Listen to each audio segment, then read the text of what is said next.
The Fox 61 News at 10 starts now. We begin tonight with breaking news. 10 days into the investigation into Nancy Guthrie's disappearance, there are multiple reports that a person has been detained for questioning. Thanks for joining us for the news at 10. I'm Brent Harden. And I'm Sarah Sanchez. This was first reported by ABC News. Fox News also says it has two sources who confirm that a person has been detained. This comes just hours after the FBI released the first images of a masked man, or appears to be a masked man, outside Nancy Guthrie's home. For more than a week, investigators have said they believe Guthrie was taken against her will. We are working to get more information on this latest development, and we'll keep you updated.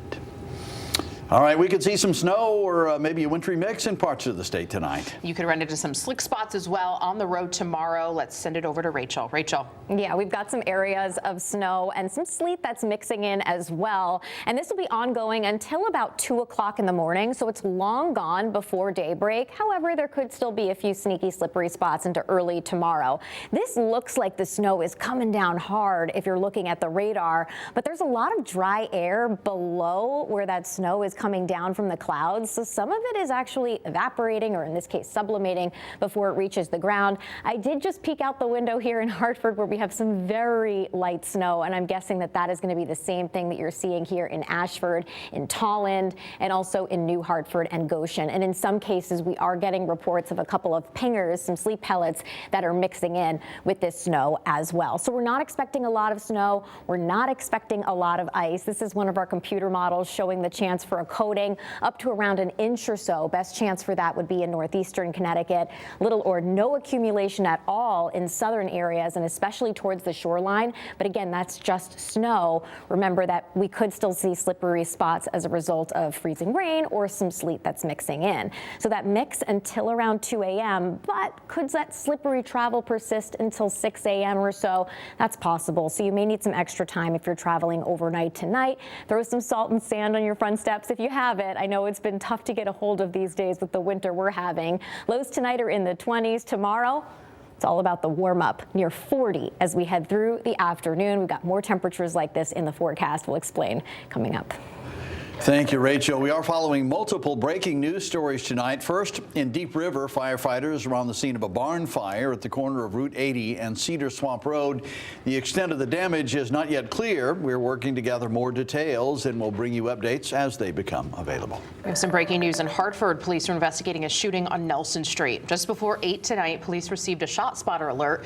When officers arrived, they found evidence of gunfire. A short time later, a hospital reported a man in his 30s had walked in and he had been shot. Police say the injury is non-life-threatening.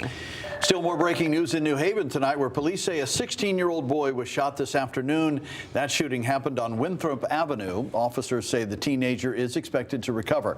We are waiting to find out what led up to the shooting and if police have made any arrests. We're following several breaking developments at the Concierge apartments in Rocky Hill. Now, people were forced to evacuate their homes last week after they were deemed unsafe.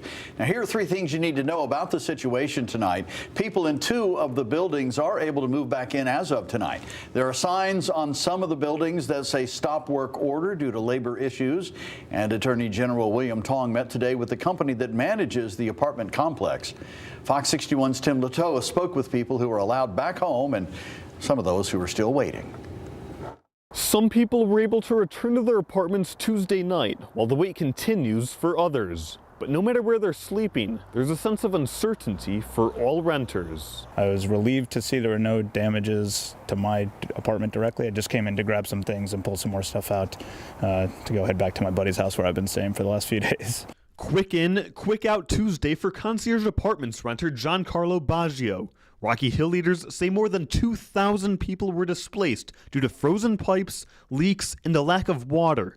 The renters might not know each other, but Daniel Bishop can see the worry on their faces. I see them in the morning at the Sheridan where I'm staying. I see them in the breakfast line. I see them in the hallways. You can tell what a displaced concierge resident looks like. They all pay at least $1,600 a month for their homes that many are still not allowed to sleep in.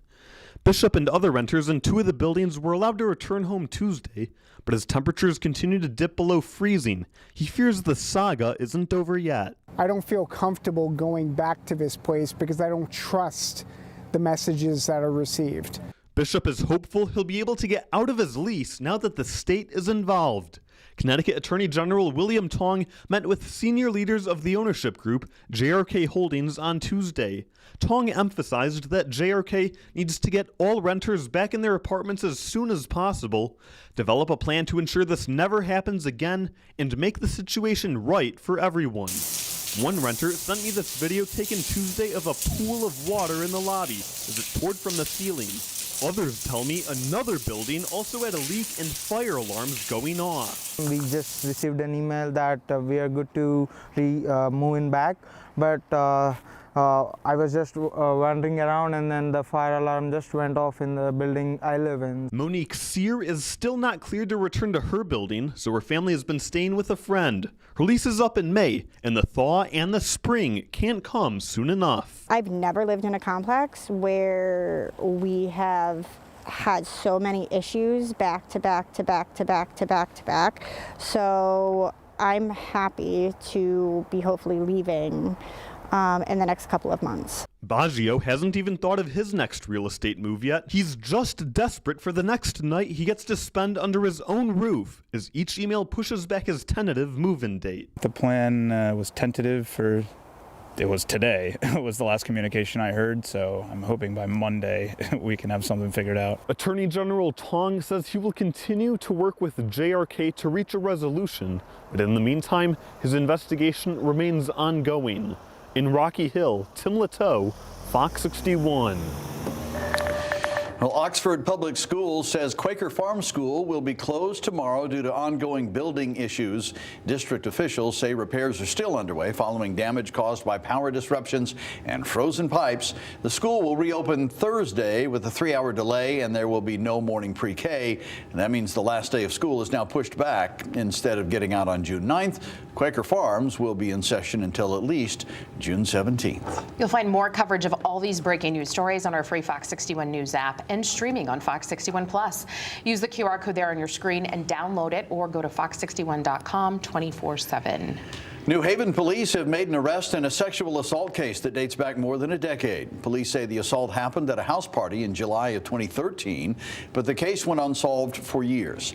Investigators say new DNA evidence later linked that assault to a separate case in Waterbury in 2021, and as a result, police have arrested 36-year-old Moses Watkiss on charges of first-degree sexual assault and first-degree unlawful restraint. He was taken into custody back on January 30th and is being held on a $500,000 bond. Police in Windsor Locks are asking for your help in the death of a woman at Bickford Healthcare Center. They're asking people who might have seen something to come forward. 93-year-old Margaret Healy was found unresponsive outside the facility. Police say numerous people have been interviewed, and the investigation is a top priority. But if you have any bits of information that could help, you're asked to contact the Windsor Locks Police Department. The Harwinton Volunteer Fire Department is reminding homeowners how to properly dispose of fireplace ashes. They say they dealt with a smoky situation in someone's basement this morning. And firefighters ask you to use caution with wood stoves or fireplace ashes, even if they appear to be cold and put out. Use a metal container to take them outside away from buildings. And if you dump them, throw snow or wet them down to be sure there are no hot embers inside. A space heater connected to an extension cord has been determined to be the cause of yesterday's fire in Willimantic. The fire created massive amounts of smoke and closed down the road for hours. The Willimantic Fire Department says the building was built in the early 1900s and was changed over to housing several years ago. We're told one person was living there. They safely got out and called 911. The electrical grid was shut down to avoid any electrical hazards, but was restored once the fire was under control. The building has been deemed a total loss. And a Wallingford man pleaded not guilty to charges that he trafficked fentanyl, charges that carry a maximum sentence of life in prison. 44-year-old Joseph Montanez is accused of paying someone $20,000 to rent a car, drive cross-country to pick up 35 pounds of fentanyl and drive it back to Connecticut. The driver was arrested in Nebraska. Police say Montanez showed up when they staged a fake drug drop.